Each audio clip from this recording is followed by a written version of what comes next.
ओम अज्ञानतिमिरान्धस्य ज्ञानञ्जनशलाकया चक्षुरुन्मिलितमिन तस्मै श्रीगुरुवे नमः। श्रीचैतन्यमनोभीष्टं स्थापितं येन भूतले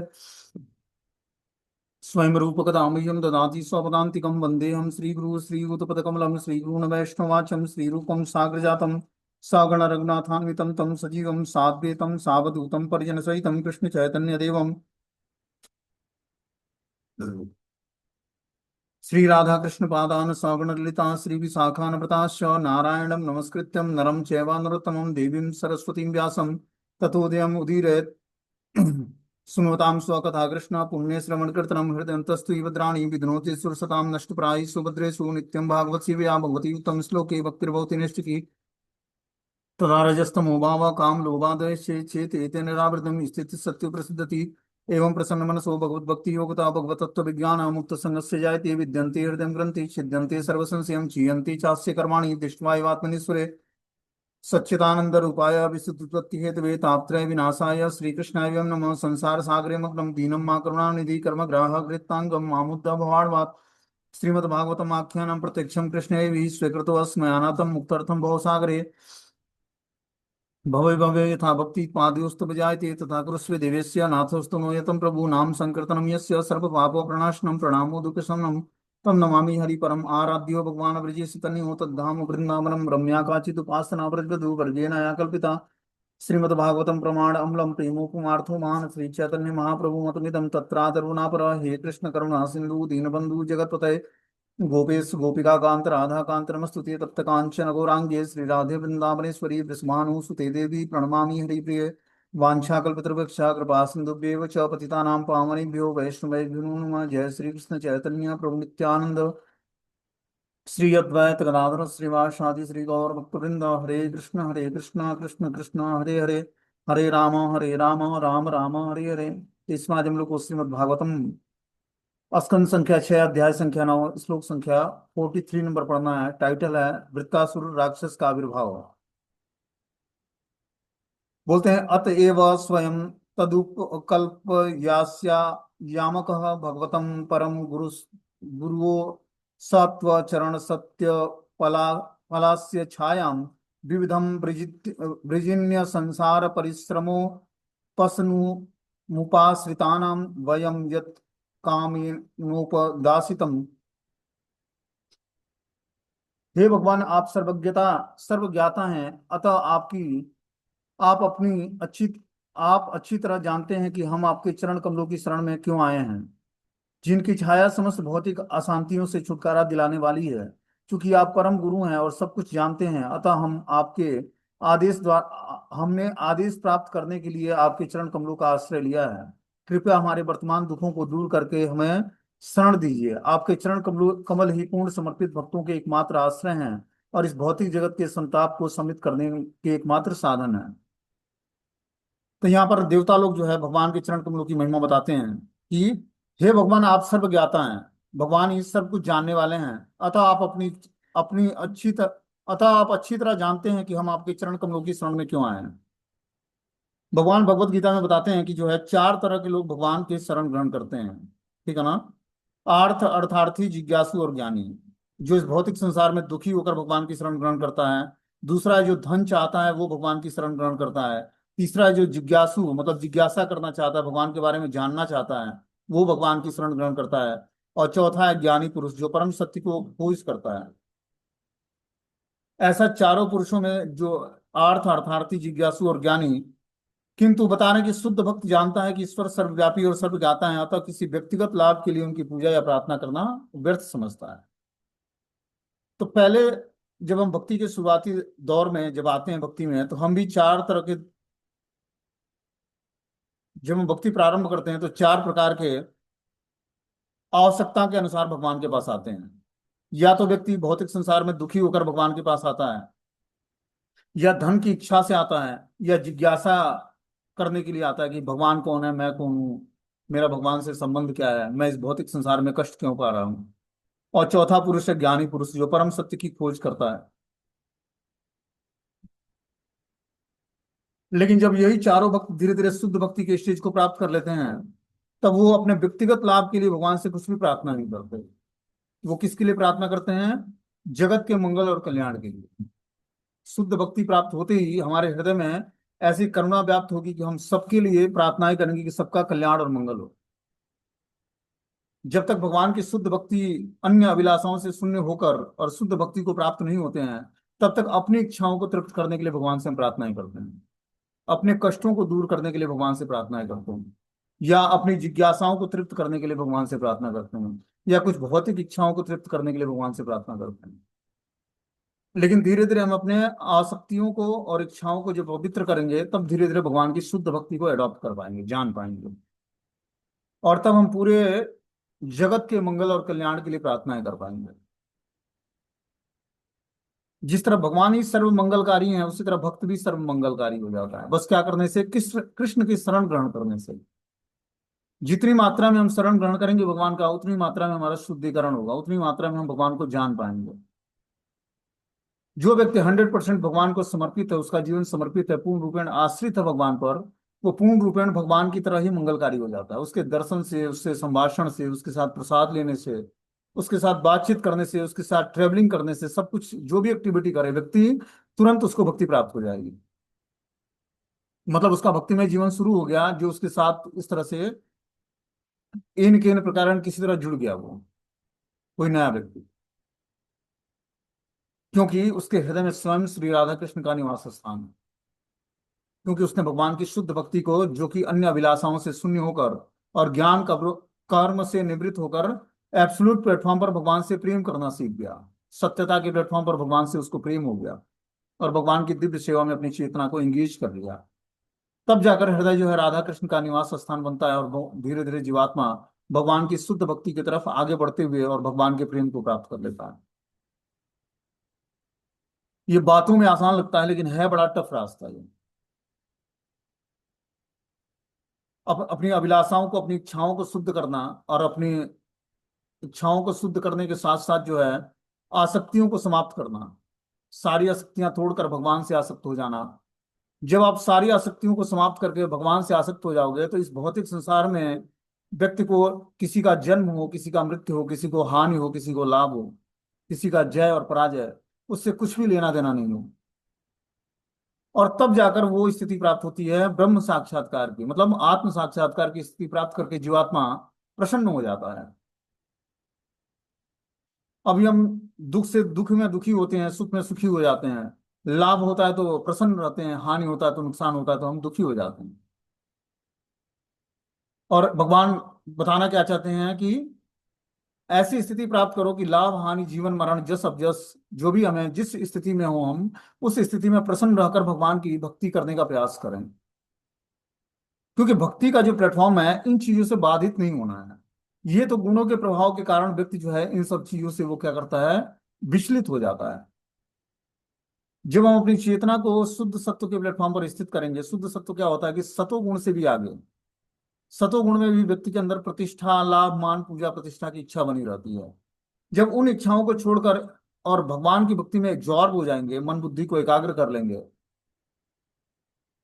और बिल्कुल ही आनंदमय स्थिति को प्राप्त कर लेंगे, तब जाकर जीवात्मा का भटकाव समाप्त हो जाएगा इस भौतिक संसार में। और तब वो दिव्य स्थिति में अपनी चेतना को स्थिर करके और भगवान से अपने संबंध को जागृत कर पाएगा। बोलते हैं मनुष्य को भगवान के चरण कमलों की छाया का ही आश्रय लेना चाहिए, तभी उसे विचलित करने वाले समस्त भौतिक संताप उसी प्रकार शमित हो सकते हैं, जिस प्रकार विशाल विशाल वृक्ष की छाया में झुलसाने वाले धूप का ताप बिना मांगे तुरंत शमित हो जाता है। अतः बद्ध जीव का एकमात्र लक्ष्य ईश्वर के चरण कमलों की प्राप्ति होनी चाहिए। ईश्वर के चरण कमलों की शरण पाकर बद्ध जीव के समस्त सांसारिक संतापों का शमन हो सकता है। बता रहे हैं मनुष्य को भगवान के चरण कमलों की छाया का ही आश्रय लेना चाहिए। बिना भगवान के श्री चरणों का आश्रय लिए हुए कोई जीवात्मा भौतिक संताप से उबर नहीं सकता है। क्या बता रहे हैं? तभी उसे विचलित करने वाले समस्त भौतिक संताप उसी प्रकार शमित हो जाएंगे, जिस प्रकार विशाल वृक्ष की छाया से झुलसने वाले धूप का ताप बिना मांगे तुरंत शमित हो जाता है। और जब इस भौतिक संसार के त्रय तापों से बचना चाहते हैं, भौतिक संतापों से, तो हमें क्या करना पड़ेगा? भगवान का आश्रय लेना पड़ेगा। भगवान का आश्रय कैसे ले सकते हैं हम? जब हम भगवान के शुद्ध भक्तों का आश्रय लेते हैं। भगवान के शुद्ध भक्तों का आश्रय कैसे लेते हैं? जब हम गुरु स्वीकार करते हैं। गुरु स्वीकार करने का मतलब क्या होता है कि गुरु मुख पद्म वाक्य चित्त ते करिया क्या। जो गुरु मुख से पद्म वाक्य निकला, उसको पत्थर की लकीर समझकर उसको अपने जीवन में धारण करना है। तब जाकर हम धीरे धीरे गुरु पादाश्रय ग्रहण करेंगे, और गुरु पादाश्रय से ही भगवान का पादाश्रय हम ग्रहण कर सकते हैं। और कोई दूसरा रास्ता नहीं है। बिना भगवान के शुद्ध भक्तों की कृपा के हम भगवान तक पहुंचने का हमारा माध्यम नहीं खुलेगा। बिना साधु शास्त्र और गुरु के आश्रय लिए हुए जीवात्मा भगवान की शरण ग्रहण नहीं कर सकता है। क्योंकि आश्रय वही दिलाएगा जो आश्रय खुद लिया हुआ है।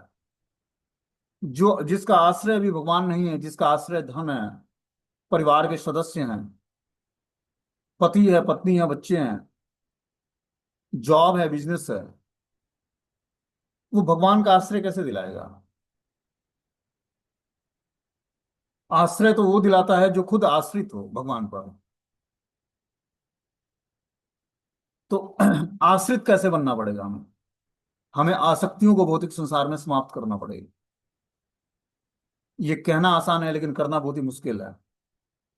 आसक्तियां समाप्त कैसे होंगी? क्वेश्चन उठता है ना कि आसक्तियों को समाप्त करने को आप बता रहे हैं, तो आसक्ति समाप्त कैसे होगी? आसक्ति समाप्त करने के लिए हमें क्या करना पड़ेगा? पहले तो मन और बुद्धि को भगवान में एकाग्र करके और सबकी सेवा बहुत ही दृढ़ता पूर्वक करनी पड़ेगी। जो भी हमारे परिवार के जन हैं, उनसे तृप्ति पाने के लिए, मुक्ति पाने के लिए हमें क्या करना पड़ेगा? भगवान से अपने यूनिक संबंध को जागृत करने के लिए आपको भौतिक संसार के सारे संबंधों को तिलांजलि देनी पड़ेगी, समाप्त करना पड़ेगा। वो कैसे होगा? उनके बीच में रहकर हम उनसे संबंधों को तोड़ कैसे पाएंगे? तो संबंधों को तोड़ने का मतलब है कि अपने संबंधों को भगवान से जोड़ लेना, और सबकी सेवा बहुत ही अच्छे तरीके से करना। ये तभी होगा जब हम सुबह का जो हमारा मॉर्निंग प्रोग्राम है, जब हम स्ट्रिक्टली रेगुलर बेसिस लंबे समय तक करेंगे, तब हमारी चेतना धीरे धीरे पवित्र होकर और आसक्तियां पवित्र होकर भगवान में लगेंगी। और जब हमारी आसक्तियां भगवान से हो जाएंगी, तभी हम अपने परिवार के जनों से, देखो, हम हमारी जब तक कर्म है तब तक हम परिवार के सदस्यों के साथ बने रहेंगे। और ये कर्म ऐसा नहीं कि कर्म समाप्त हुआ कि जीवन समाप्त हो जाएगा। मतलब कर्म समाप्त होने के मतलब है कि जीवन समाप्त होने का मतलब है कि हमारा भौतिक जीवन समाप्त हो जाएगा और एक आध्यात्मिक जीवन शुरू होगा। अब आध्यात्मिक जीवन में आपको रहना कैसे है, खाना कैसे है, पालन पोषण आपका कैसे कैसे करना है, पूर्ण रूपेण श्रीमती राधा रानी स्वयं अपने हाथ में उस भक्त का चार्ज ले लेती है। ये है भगवान श्री कृष्ण की कृपा। कृष्ण त्रिकालदर्शी हैं। वो क्या करते हैं? अपनी जीवात्मा के भूत भविष्य वर्तमान को जानते हैं। जैसे गंगा के वो बच्चे को क्या करती है माता, उसको क्या करती है? पोषण देती है, मतलब उसको पवित्र करती है, नहला धुलाकर, और फिर जो है नए ड्रेस पहनाकर पिता के हाथ में सौंप देती है। वही कार्य अपने जीवन में श्रीमती राधा रानी का है। श्रीमती राधा रानी क्या करती है? अपने भक्तों को, जितने भौतिक कलमश से ग्रसित जीवात्मा है, उसके सारे भौतिक कलमश को नष्ट कर देती है। क्योंकि कृष्ण जब किसी जीवात्मा को शुद्ध करने लगेंगे तो जीवात्मा भगवान की शरण ग्रहण करेगा ही नहीं, क्योंकि भगवान की शर्त बहुत कठोर है। लेकिन श्रीमती राधा रानी क्या करती है? उस जीवात्मा को बहुत ही प्रेम पूर्वक जो है भगवान की सेवा में लगाने के लिए तैयार करती है। हम देखते होंगे भौतिक संसार में जिसकी माता नहीं है, उस बच्चे का भी परवरिश होता है, और जिसकी माँ है उसके उसका भी परवरिश होता है। लेकिन जिसकी माता है, पिता भले ना हो लेकिन माता है, तो उसकी परवरिश अच्छे से हो जाती है बच्चे की। वो अपने कम खाएगी लेकिन बेटे को भरपूर भोजन देगी, उसको जो भी आवश्यकताएं हैं वो सारी इच्छाएं पूरी करेगी।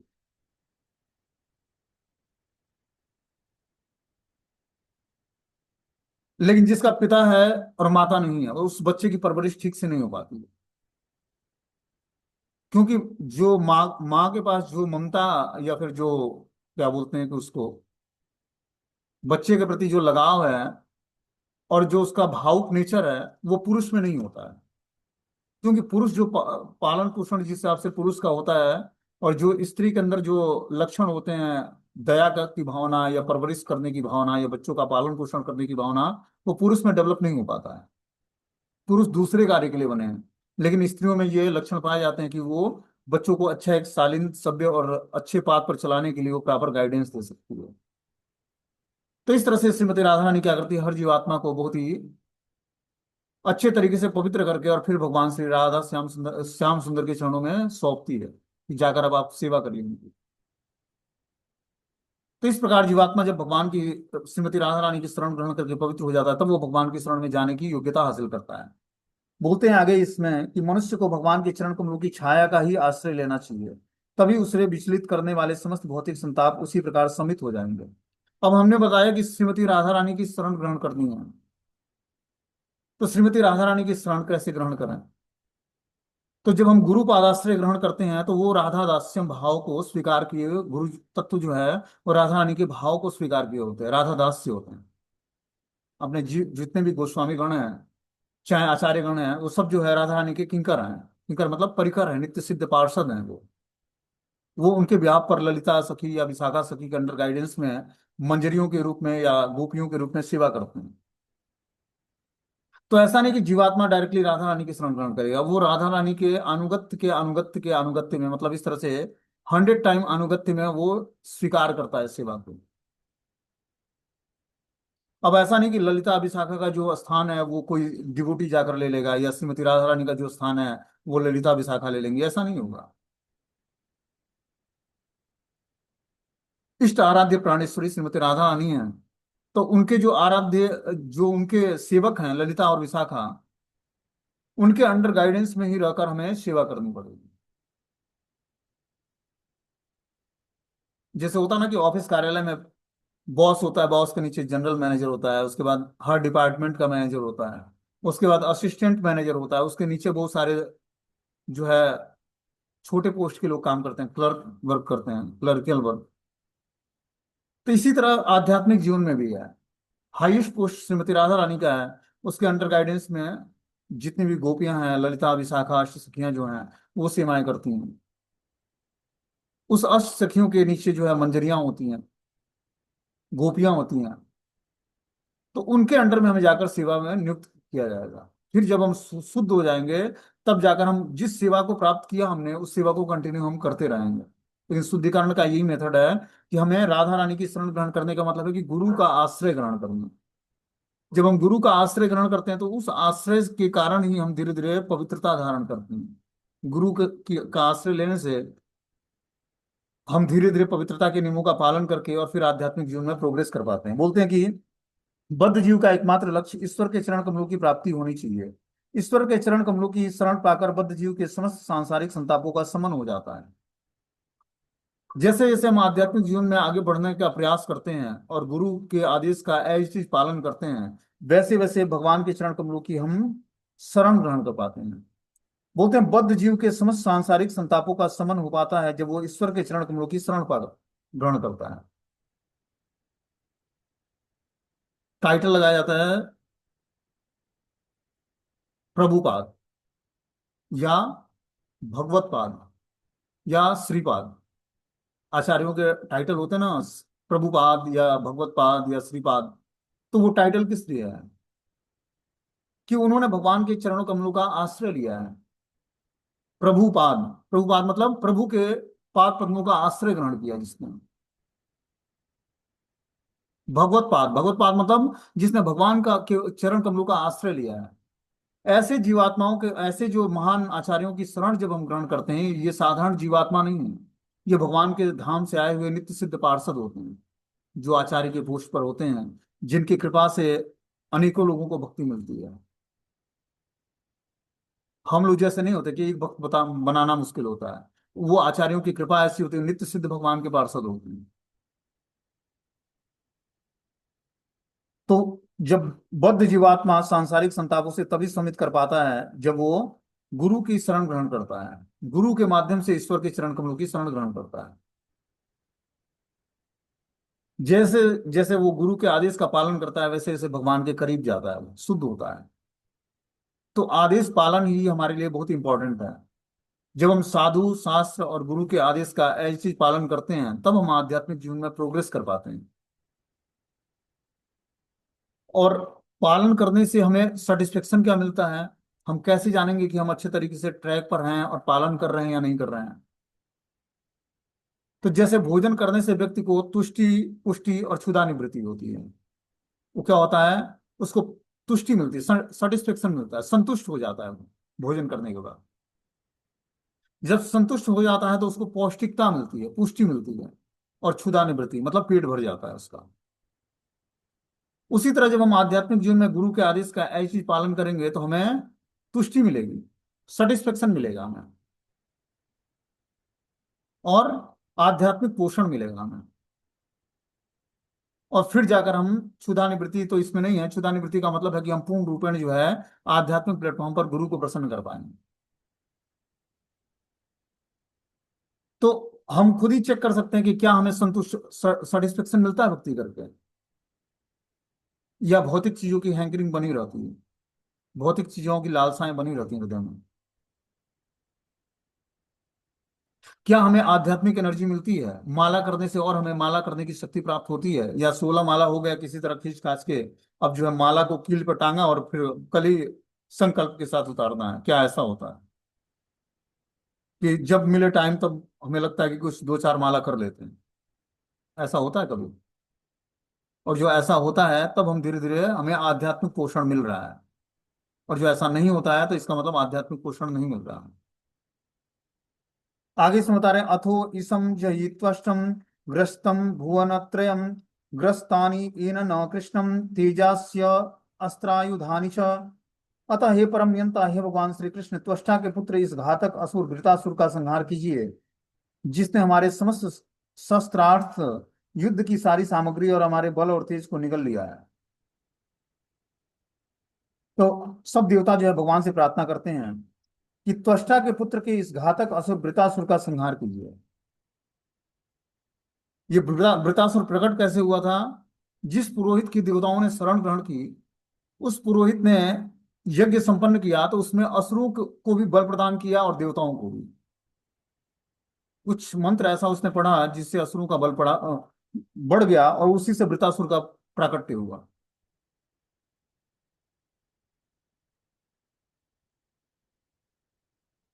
तो त्वष्टा के पुत्र जो थे विश्वरूप, जिसको बृहस्पति के गैर हाजिरी में देवताओं का पुरोहित बनाया गया था, क्योंकि इंद्र ने बृहस्पति के प्रति अपराध किया था अपने गुरु के प्रति, इसलिए त्वष्टा का जो मतलब, त्वष्टा मतलब जो देवताओं के समाज में एक त्वष्टा थे, उनके पुत्र का नाम विश्वरूप था।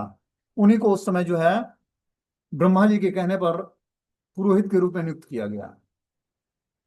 लेकिन उसको पुरोहित तो बना दिया गया, लेकिन क्या हुआ, उन्होंने नारायण कवच तो दिया देवताओं को, लेकिन साथ में असुरों को भी शक्ति प्रदान किया, और असुरों की शक्ति इतनी बढ़ गई, उसी से वृतासुर का प्राकट्य हुआ। और फिर जो है यह देखकर इंद्र ने त्वष्टा के पुत्र का वध कर दिया विश्वरूप का, कि असुरों की शक्ति ये बढ़ाया जा रहा है, इसलिए उसने उन्होंने क्या किया, उनको उनका वध कर दिया। और फिर जा बता रहे हैं कि त्वष्टा के पुत्र के इस घातक असुर वृतासुर का संहार कीजिए, जिसने हमारे समस्त शस्त्र आदि युद्ध की सारी सामग्री और हमारे बल और तेज को निगल लिया। बता रहे हैं भगवत गीता के 7वें अध्याय के 15वें 16वें श्लोक में भगवान कहते हैं, नौ मा दुष्कृतनो मूढ़ा प्रपद्यन्ते नराधमा माया अपहृत ज्ञानम आसुरी भावमाश्रितम चतुर्विधा भजन्ते माम ये जना सुकृत अर्जुन आर्थो जिज्ञासु अर्थार्थी ज्ञानी च भरतर्षभ। माया द्वारा हरे हुए ज्ञान वाले, असुर स्वभाव को धारण किए हुए मनुष्यों में अधम और पाप करने वाले मूढ़ मेरी शरण में नहीं आते हैं। हे भारत, विपदाग्रस्त धन की इच्छा रखने वाले जिज्ञासु और ज्ञानी, ये 4 प्रकार की पुण्यात्माएं मेरी भक्ति करते हैं। बता रहे हैं कि जो है 4 प्रकार के लोग भगवान की शरण में कभी नहीं आते हैं, और 4 प्रकार के लोग भगवान की शरण ग्रहण करते हैं। 1 मिनट, लाइट चला गई। तो यहाँ पर बता रहे हैं कि नौ माह दुष्कृतनो मूढ़ा प्रपद्यन्ते नराधमा माया अपहृत ज्ञानम आसुरी भावमाश्रितम।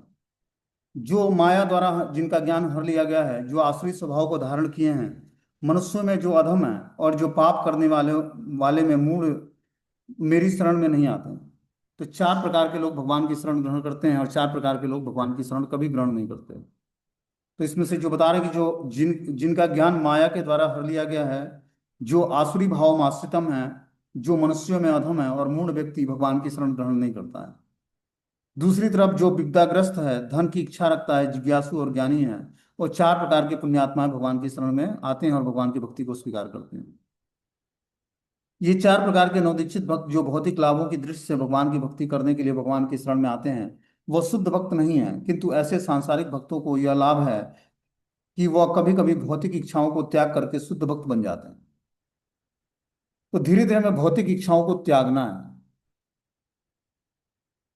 भक्ति की कसौटी हम कैसे जानेंगे कि हम भक्ति में ग्रोथ कर रहे हैं? वो ऐसे जानेंगे कि हमारे अंदर क्या भौतिक इच्छाएं समाप्त हो रही हैं या बढ़ती जा रही हैं। क्या हमारी जो आसक्तियां परिवार के प्रति थी, या समाज के प्रति थी, या धन के प्रति थी, या परिवार के सदस्यों के प्रति थी, या घर की साज सामग्री के वस्तुओं के प्रति थी, क्या वो आसक्तियां कम हो रही हैं या बढ़ती जा रही हैं? और जो कम हो रही है इसका मतलब हम भक्ति में एडवांसमेंट हमारा हो रहा है। वो जो बढ़ती जा रही है तो इसका मतलब हम भक्ति में ढीले पड़ गए हैं। ये क्या है कि आध्यात्मिक जीवन अपने मन और बुद्धि को साधने का एक प्रैक्टिस है। जितना ही हम इसको साध कर और भगवान की भक्ति में इसको लगाए रखेंगे, उतना ही जल्दी हम आध्यात्मिक जीवन में प्रोग्रेस कर पाएंगे। तो ये प्रैक्टिस हमारे साधना भक्ति के स्टैंडर्ड पर डिपेंड करता है कि हम कितना अच्छे तरीके से जो है साधना भक्ति के नियमों का पालन करते हैं। जितनी मात्रा में हम श्रवणम और कीर्तनम और साथ में स्वाध्याय यज्ञ करके और ज्ञान अर्जित करके ज्ञान में स्थिर होकर और धीरे धीरे वैराग्य के नियमों का पालन करके भगवान की भक्ति को स्वीकार करेंगे, क्योंकि ज्ञान और वैराग्य दो पुत्र हैं भक्ति के। जब हम अच्छे तरीके से भक्ति करेंगे तो ज्ञान और वैराग्य दो चीजें हृदय में प्रकट होंगी। ज्ञान के माध्यम से वैराग्य उत्पन्न होता है, और वैराग्य से व्यक्ति जो है समस्त भौतिक आसक्तियों पर, समस्त भौतिक संतापों पर विजय प्राप्त कर लेता है। और तब जाकर वो उसका जीवन जो है मंगलकारी होता है, जब वो अपने समस्त पाप कर्मों से छूट कर और भगवान की दिव्य भक्ति में अपने को स्थिर कर लेता है। बोलते हैं वे यह स्वीकार करते हैं कि परम ऐश्वर्य के भौतिक अवसरों के कारण ही ईश्वर की शुद्ध भक्ति करना भूल गए थे। अतः वे ईश्वर को आत्मसमर्पण कर देते हैं, फिर ईश्वर चाहें तो उनका पालन करें या संहार करें, ऐसा आत्मसमर्पण आवश्यक है। बता रहे हैं कि जो है जब देवता अपने को निरुपाय पाते हैं तो दुख के कारण अश्रुपूर्ण होकर प्रार्थना करते हुए भगवान के पास जाते हैं, और इस प्रकार वे लगभग शुद्ध भक्त बन जाते हैं और भौतिक वासनाओं से मुक्त हो जाते हैं। जब व्यक्ति इस भौतिक संसार में त्रय तापों से सताया जाता है, तब वो भगवान की शरण ग्रहण करता है। यूं ही कोई जीवात्मा भगवान की शरण नहीं ग्रहण करता है। जब उसको माया देवी प्रताड़ित करती है बिल्कुल, तब जाकर वो भगवान की शरण में जाता है। इसलिए त्रय ताप उसको दिया जाता है। दुर्गा देवी के द्वारा, त्रिशूल के द्वारा त्रय ताप दिया जाता है। त्रय ताप जब वो भौतिक संसार में झेलता है, तब वो भगवान की तरफ धीरे धीरे जीवात्मा मुड़ता है। उसके बाद भी जिद्दी जीवात्मा भगवान की तरफ मुड़ना नहीं चाहता है। इतना आसानी से भौतिक आसक्तियों से छुटकारा प्राप्त करना बहुत मुश्किल है, बहुत मुश्किल है। लेकिन जब तीव्रता से हम भगवान की भक्ति करेंगे, तब हम जान पाएंगे कि त्रय ताप हमें किस तरह परेशान कर रहे हैं।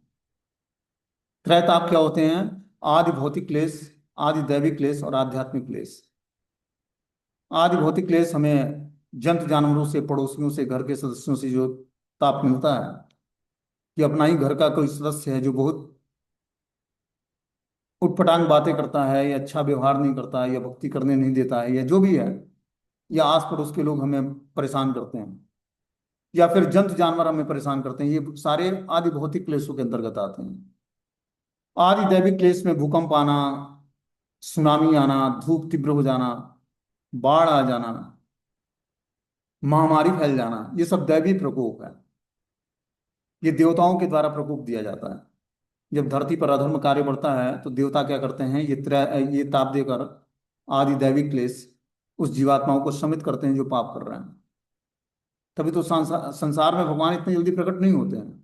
ये तो भगवान की शक्तियां जो देवताएं हैं, यही ताप देकर ऐसे पापी जीवात्माओं को समाप्त कर देते हैं। जब देवताओं के कंट्रोल से बाहर निकल जाता है प्रकृति का में पाप करने का प्रभाव, तब जाकर जो है स्वयं भगवान प्रकटित होते हैं। उससे पहले भगवान की शक्तियां ही सब कुछ समित कर देती हैं।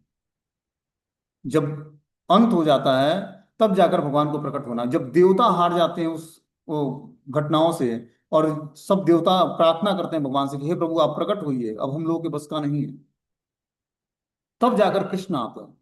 मतलब भगवान का अवतार होता है प्रेम। यूं ही भगवान का अवतार नहीं होता। भगवान का अवतार जब भगवान ने अपने शक्तियों से समन्वित करके देवताओं को उपस्थित, मतलब हायर कर रखा है भौतिक संसार में। लेकिन जब देवताओं के कंट्रोल के बाहर हो जाती है प्रकृति के सब जो क्रियाकलाप जो है, अभी जैसे मान लो प्रकृति व्यवस्थित चल रही है, टाइम से सूर्य उदय हो रहा है, टाइम से अस्त हो रहा है, चंद्रमा शीतलता दे रहा है, बारिश हो रहा है, ऋतु परिवर्तन समय के साथ हो रहा है, सब कुछ बहुत ही व्यवस्थित है। लेकिन एक समय ऐसा आता है जब कलयुग का अंतिम चरण या बहुत ही प्रभावशाली जब कलयुग आ जाता है तो क्या होता है, पूरे संसार में अराजकता फैल जाती है। अभी भी हम देखते हैं कि जो है पहले से कितने मौसमों में बदलाव आया है। पहले गर्मी 4 महीने पड़ती थी, 4 महीने बारिश होती थी, 4 महीने ठंड पड़ती थी। अब ठंड पड़ता है 1 महीना, गर्मी पड़ता है 8 महीने, बारिश होती है 2 महीने। तो 9 महीने गर्मी पड़ती है, 2 महीने बारिश और 1 महीने ठंड। जबकि नेचुरल क्या है, 4 4 महीने सब डिवाइड किए, 4 महीने बारिश का मौसम, 4 महीने ठंड का और 4 महीने गर्मी। तो इसी तरह धीरे धीरे संसार में जब जैसे जैसे पाप बढ़ता जाएगा और नाम संकीर्तन बंद होता जाएगा, वैसे वैसे जो है समाज में प्रकृति में बदलाव आना शुरू होगा। और फिर धीरे धीरे देवताओं के कंट्रोल से ये प्रकृति बाहर हो जाती है। तब जाकर भगवान धर्म की स्थापना करने के लिए और भक्तों का परित्राण करने और असुरों का वध करने के लिए आते हैं। देखो भगवान ने बराह अवतार लिया किस कारण से, जो हिरण्याक्ष था वो पृथ्वी को ले जाकर रसातल में छिपा दिया, इतनी बड़ी पृथ्वी, इतने बड़े ब्रह्मांड को ले जाकर रसातल में छिपा दिया, जो धरती से सबसे निम्न लोक में है, 7वां लोक जो है रसातल है। ऐसा असुर था। तो भगवान में ने जल में गोते लगाकर और 7वें तल में गए और वहां से पृथ्वी को अपनी सूंड पर विराजमान करके फिर ले आकर जल पर स्थापित किया। ऐसे ऐसे असुर हैं।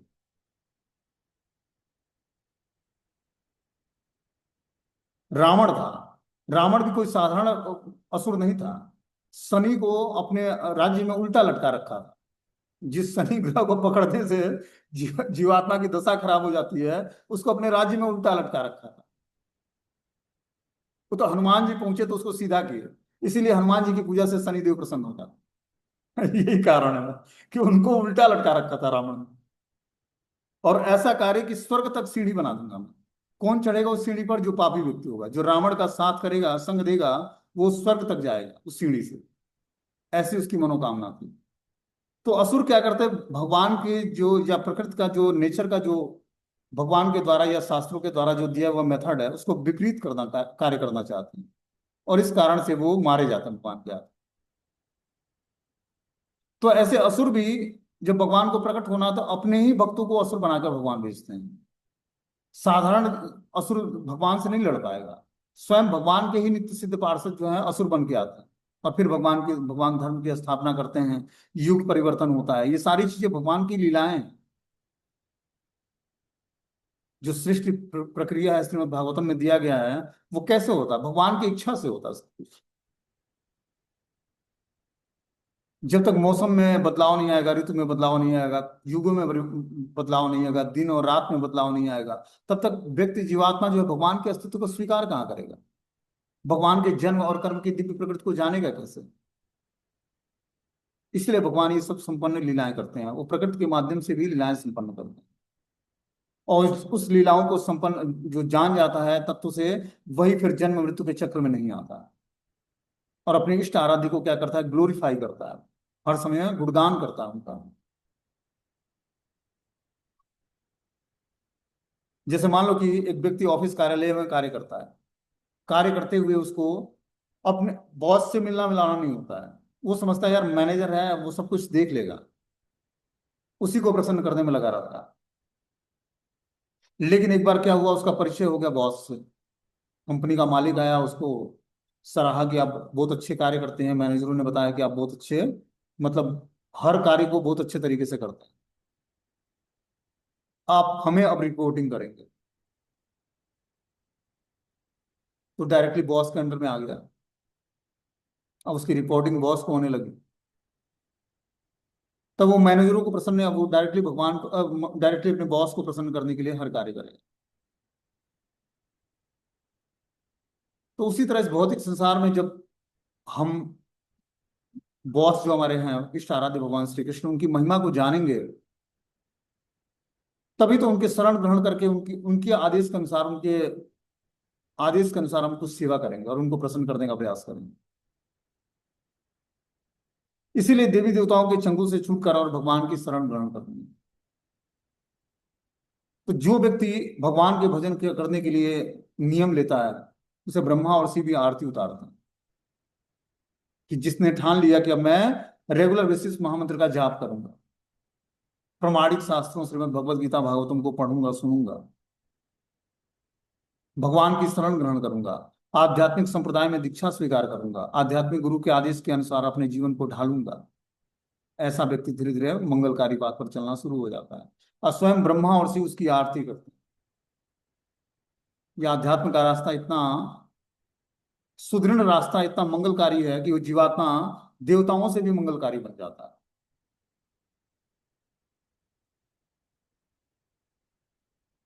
बोलते हैं कि भक्ति विनोद ठाकुर का गीत है कि मारी व राखी व यो इच्छा तुम्हारा, हे भगवान मैं आपके चरण कमलों पर पूर्णतया समर्पित हूँ। अब आपकी जैसी इच्छा हो, चाहे मुझे बचाएं या मारें, आप पर दोनों अधिकार है मेरा। आप चाहें तो मुझे राखें या मारें, जो भी इच्छा आपकी है उस हिसाब से आप हमारे साथ बर्ताव करें। बोलते हैं हंसाय दह नीलयाय निरीक्षकाय कृष्णाय मृष्ट यशसे निरूपक्रमाय सत्संग ग्रहाय भवपंथा निजास्त्र माप्ताम वंते परिष्ठ गतये हरे नमस्ते। हे भगवान, हे परम शुद्ध, आप सबों के अंतर स्थल में रहते हैं और बद्ध जीवों की समस्त आकांक्षाओं और गतिविधियों का निरीक्षण करते हैं। श्री कृष्ण के रूप में विख्यात है भगवान, आपका यश अत्यंत प्रकाशमान है। आप आदि नहीं हैं क्योंकि आप प्रत्येक वस्तु के उद्गम हैं। शुद्ध भक्त इनसे परिचित है क्योंकि आप शुद्ध और सत्यनिष्ठ के लिए सुगम है। जब करोड़ों वर्षों तक भौतिक जगत में भटकने के बाद बद्ध जीवात्मा आपके चरण कमलों पर मुक्त होकर शरण पाती है, तो उन्हें जीवन का परम लक्ष्य प्राप्त हो जाता है। अतः हे भगवान, हम आपके चरणार बिंदु को सादर नमस्कार करते हैं। ये देवता प्रार्थना करते हैं भगवान से। बोलते हैं कि हे परम शुद्ध भगवान, आप सबों के अंतः स्थल में रहते हैं। भगवान इंटरनल हृदय में निवास करते हैं परमात्मा के रूप में, और बद्ध जीवों की समस्त आकांक्षाओं और गतिविधियों का निरीक्षण करते हैं। हम जैसे बद्ध जीवों की क्या इच्छा है, भगवान परमात्मा रूप में सब कुछ जानते हैं और उसका निरीक्षण करते हैं, उसकी गतिविधियों का निरीक्षण और उसकी समस्त आकांक्षाओं का ख्याल करते हैं। आप ही श्री कृष्ण के रूप में विख्यात हैं। हे भगवान, आपका यश अत्यंत प्रकाशमान है और आपका आदि नहीं है क्योंकि आप प्रत्येक वस्तु के उद्गम है। शुद्ध भक्त इससे परिचित होता है क्योंकि आप शुद्ध और सत्यनिष्ठ के लिए सुगम है।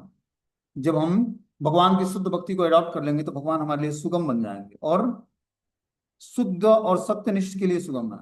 जो व्यक्ति सत्यनिष्ठ है, मतलब सत्य बोलता है और शुद्ध हृदय वाला है, उसी के साथ भगवान निवास करते हैं।